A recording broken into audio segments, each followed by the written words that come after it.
2026 நடக்க வேண்டிய மக்கள் தொகை அடிப்படையிலான தொகுதி பங்கு மறுவரையறை என்பது ஒருவேளை மக்கள் தொகையின் அடிப்படையிலே பிரிக்கப்பட்டால் மக்கள் தொகையை முறையாக கட்டுப்படுத்தி குடும்ப கட்டுப்பாட்டின் மூலம் மக்கள் தொகையை கட்டுப்படுத்திய தென் மாநிலங்கள் பஞ்சாப் உட்பட மிக பெரிய அளவிலே பாதிக்கப்படும்.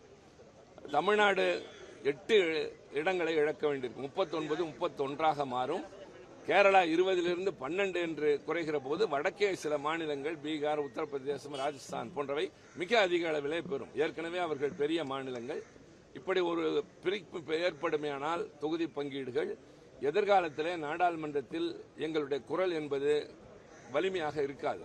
மிக முக்கியமான பிரச்சனைகளில் கருத்துக்கள் என்பது ஏற்கப்பட முடியாத ஒரு நிலையாக இருக்கும். எனவே இது சரியான முறையில் எப்படி வகுக்கப்படும், எப்படி நாங்கள் வஞ்சிக்கப்பட மாட்டோம் என்பதை சொல்லுங்கள் என்பதற்காக தினந்தோறும் ஆர்ப்பாட்டம் நடத்துகிறோம். அவையிலே குறுகிய கால தீர்மானம் வேண்டும், விவாதம் வேண்டும் என்று கொடுத்திருக்கின்றோம்.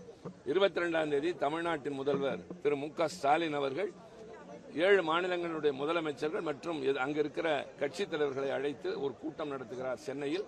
அந்த கூட்டத்திற்கு பின்னால் எப்படிப்பட்ட அணுகுமுறை அடுத்த கட்டம் என்பது தெரியும். அதுவரை எங்களுடைய அரசாங்கத்தின் கவனத்தை ஈர்ப்பதற்கான இது போன்ற முறைகள் தொடர்ந்து கொண்டிருக்கும்.